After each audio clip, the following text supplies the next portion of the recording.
Good afternoon, students. Yesterday we read about the 1905 revolution in Russia.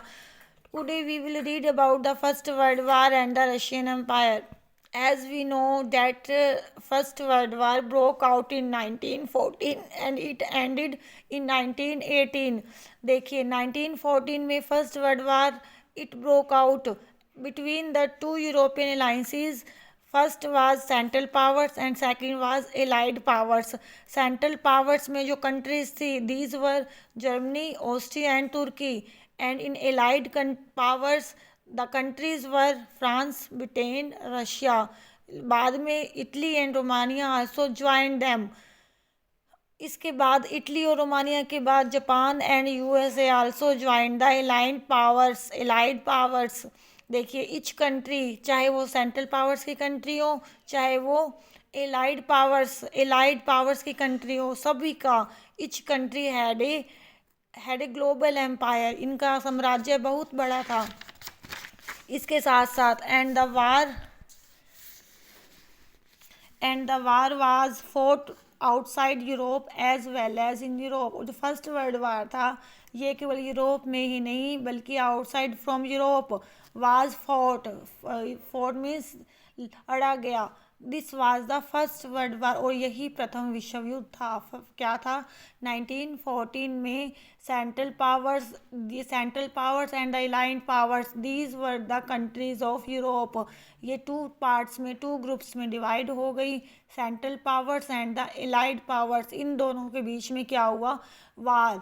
तो इसे क्या कहा जाता है, फर्स्ट वर्ल्ड वार. देखिए in Russia the war was initially popular. Russia में फर्स्ट वर्ल्ड वार बहुत कैसा रहा, पॉपुलर, बहुत प्रसिद्ध हो गया.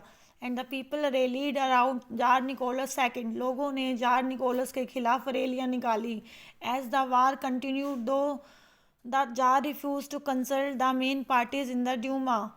देखिए क्योंकि ये जो फर्स्ट वर्ल्ड वार ये लंबा चला था 1914 टू 1918. तो tsar Nicholas second who was the king in Russia in 1914. तो जार निकोलस ने क्या कर दिया, जो ये थी Duma, we have read about Duma yesterday. Duma was the parliament of Russia.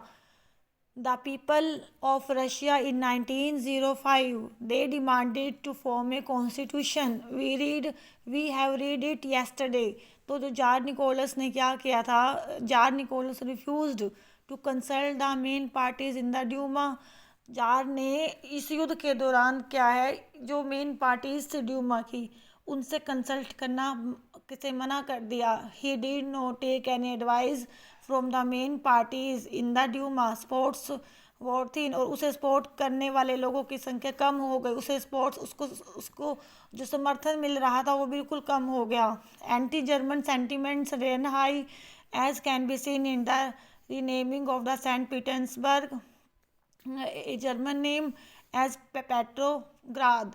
देखिए अगर हम बात करते, क्योंकि जो ये Russia was fighting against Germany, तो देखिए जर्मन सेंटिमेंट्स जो थे, भावनाएं थी, उन सब के खिलाफ लोग क्या भड़क गए. देखिए जर्मन से रिलेटेड कुछ भी हो, चाहे वो नाम भी क्यों ना हो, तो देखिए Russia was fighting against Germany. तो जो थे एंटी जर्मन सेंटिमेंट से वे बढ़ गए. हम देख भी सकते हैं. First example renaming of Saint Petersburg which was an industrial area of Russia. तो Saint Petersburg which was a German name, तो इसका नाम बदलकर क्या रख दिया गया, Petrograd. Because the people of Russia were against Germany, they were fighting against Germany during first world war. तो जो एंटी जर्मन सेंटिमेंट्स थे, it ran high, so the name of Saint Petersburg change into Petrograd. Second the जारीना Alexandra German origin and poor advisors, especially a monk called Rasputin, made the autocracy unpopular. और जो jar की queen थी Alexandra, वो क्या थी, she had a German origin. वो देखिए अगर हम ओरिजिन की बात करें, मूल रूप से वो क्या जर्मनी की थी. And poor advisers, because of the poor adviser और अगर बात करें एडवाइज़र्स की, a monk whose name was Rasputin, उसने ऑटोक्रेसी को पूरी तरह से अनपॉपुलर बना दिया। नेक्स्ट अगर हम बात करें first world war was different on the western front and on the eastern front।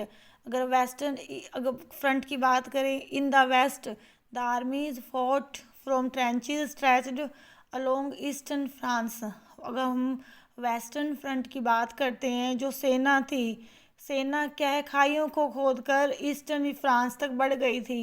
And on the eastern front in the east, the armies moved a good deal and fought battles leaving large casualties। देखिए, अगर हम on the eastern front बात करें तो जो सेना थी वो क्या है, वो फोर्ट बैटल्स युद्ध करती हुई आगे बढ़ चुकी थी। जो सीमा थी, जो उसका आगे बढ़ने का जो दायरा था, वो काफ़ी ज़्यादा बढ़ चुके थे। जो सेंट्रल पावर्स के थे वे युद्ध करते करते बहुत आगे तक बढ़ चुके थे। Defeats were shocking and demoralising. और जो रूस की सेना थी, द आर्मी ऑफ रशिया, उसे क्या डिफीट्स का सामना करना पड़ा which was very shocking and demoralising. क्यों था? क्योंकि इसमें क्या है, बहुत से सैनिक दे वर किल्ड, मारे गए। देखिए, Russia's आर्मीज lost badly in Germany and Austria between 1914 and 1916। देखिए, रशिया की आर्मी 1914 और 1916 के बीच में जर्मनी और ऑस्ट्रिया से बुरी तरह से हारी। ऑस्ट्रिया और जर्मनी की सेना ने क्या है, रशियन आर्मी को पूरी तरह से क्या कर दिया, हरा दिया, defeated. There were over 7 million casualties by 1970। 1917 तक 7 million people they were killed, 7 million लोग मारे जा चुके थे इस फर्स्ट वर्ल्ड वार में। एज दे रिट्रीटेड, अगर हम बात करें रशियन आर्मी की, the Russian army destroyed crops and buildings to prevent the enemy from being able to live off the land. क्योंकि देखिए, Russian army was defeating from the central powers. रूस की सेना क्या है, जर्मनी और ऑस्ट्रिया से पूरी तरह से हार चुकी थी। और सेना क्या है, वापस चली गई, मूव बैकवर्ड। सेना ने क्या फैसला लिया कि वे आगे ये क्या है, वे इस युद्ध में आगे नहीं लड़ेंगे। तो वे क्या है, एज ए रिट्रीटेड, वे क्या है, वे जब वापस जा रहे थे पीछे की तरफ, तो उन्होंने क्या किया, द रशियन आर्मी डिस्ट्रॉयड, इन्होंने क्या किया, जो क्रॉप्स थी, रास्ते में आने वाली क्रॉप्स और साथ में बिल्डिंग्स को क्या कर दिया, डिस्ट्रॉय करते चले। क्यों किया? To prevent the enemy from being able to live off the land, ताकि जो उनकी एनिमी है वे क्या है, उन्हें वे सुविधाएं उस लैंड पर ना मिलें जब वे आगे बढ़े युद्ध करते हुए। The destruction of the crops and buildings led to over 3 million refugees in Russia. क्योंकि देखिए, रशियन आर्मी क्या कर रही थी, जब वो वापस जा रही थी स्टेप बैकवर्ड, तो वो रास्ते में आने वाली क्रॉप्स एंड बिल्डिंग्स को डिस्ट्रॉय कर रही थी, जिसकी वजह से क्या हुआ, देखिए, रशिया में रिफ्यूजी होते शरणार्थियों की जो संख्या कितनी हो गई, 3 मिलियन रिफ्यूजीज बढ़ गई। And the situation is credited the government and the jar. अगर इस सिचुएशन की बात करें तो सिचुएशन कैसी हो गई, इस सिचुएशन ने जार को और उसकी गवर्नमेंट को पूरी तरह से क्या बना दिया, it became unpopular. Soldiers did not wish to fight such a war. अब रशिया के soldier they did not want any fight, वे अब आगे लड़ाई नहीं करना चाहते थे। इतना सब नुकसान हो गया वार में, फर्स्ट वर्ल्ड वार में। देखिए, जर्मनी और ऑस्ट्रिया ने रशियन आर्मी को पूरी तरह से डिफीट कर दिया, हरा दिया। इसीलिए, और इसमें कितने लोग मारे गए, 7 मिलियन। अगर हम बात करें तो ये देखिए, अगर रिफ्यूजीज़ की बात करते हैं, शरणार्थियों की संख्या बढ़कर 3 मिलियन हो गई, तो इतना सब विनाश हो गया। इसके साथ साथ क्रॉप्स, बिल्डिंग्स को भी डिस्ट्रॉय किया रशियन आर्मी ने। तो ये क्या है, जो रशियन आर्मी थक चुकी थी, go tired, now they did not wish to fight such a war. अब वे इस युद्ध में भाग नहीं लेना चाहते थे। वे they did not want any fight more. The war also had a severe impact on industry. Now we will read about the impact of First World War on the industrial area of Russia. कि first world वार का Russia के industries पर क्या प्रभाव पड़ा। देखिए क्या बताएगा। Russians oven industry were few in numbers and the country was cut off from the other suppliers of industrial goods by German control of the Baltic Sea. देखिए इसमें ये बताया रशिया में इंडस्ट्रियल एरिया पहले से ही बहुत कम था। In Russia there were few industries. लेकिन देखिए ये जो फर्स्ट वर्ल्ड वार हुआ, the Russia was fighting against Germany. तो देख जर्मनी ने क्या कर दिया, बाल्टिक सी पर कंट्रोल कर लिया, क्योंकि वो क्या है रशिया को हरा चुकी थी जर्मनी। तो उसने बाल्टिक सी पर कंट्रोल कर दिया। बाल्टिक सागर से ही क्या होता था, जो इंडस्ट्रीज थी, इंडस्ट्रीज को इंडस्ट्रियल गुड्स की सप्लाई मिलती थी। इंडस्ट्रियल गुड्स की सप्लाई वो क्या है बाल्टिक सी के द्वारा किया करते थे from other countries.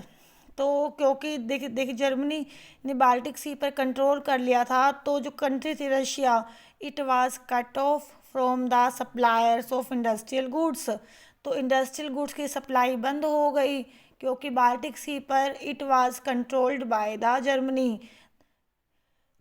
Industrial equipments disintegrated more rapidly in Russia than elsewhere in Europe. अगर हम बात करें इंडस्ट्रियल इक्विपमेंट्स की, इंडस्ट्रियल इक्विपमेंट्स पूरी तरह से ख़राब हो गए, बेकार पड़े रहे इन रशिया दैन। अगर हम यूरोप की अदर कंट्रीज़ की बात करें तो एज़ कम्पेयर टू देम, तो क्या है रशिया में इंडस्ट्रियल इक्विपमेंट्स कैसे हो गए, बेकार हो गए।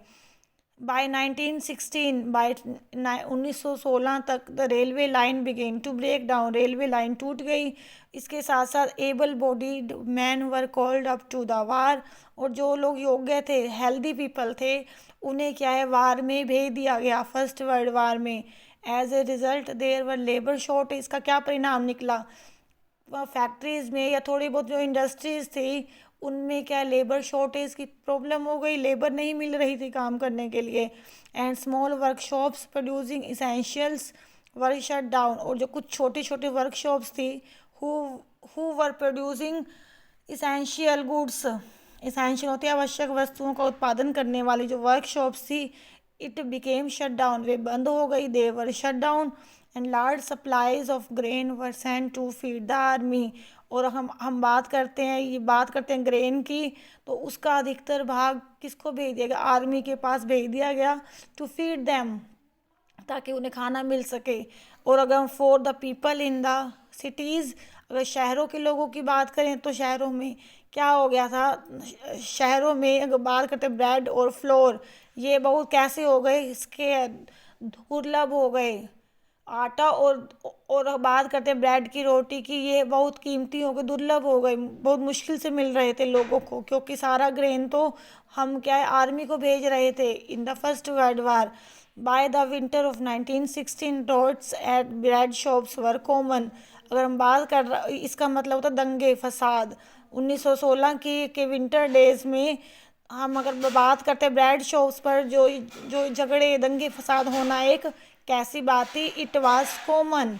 तो in this we read about the first world war and the impact of first world war in Russia. Okay students, today you will read this topic and will make the notes also. Okay students.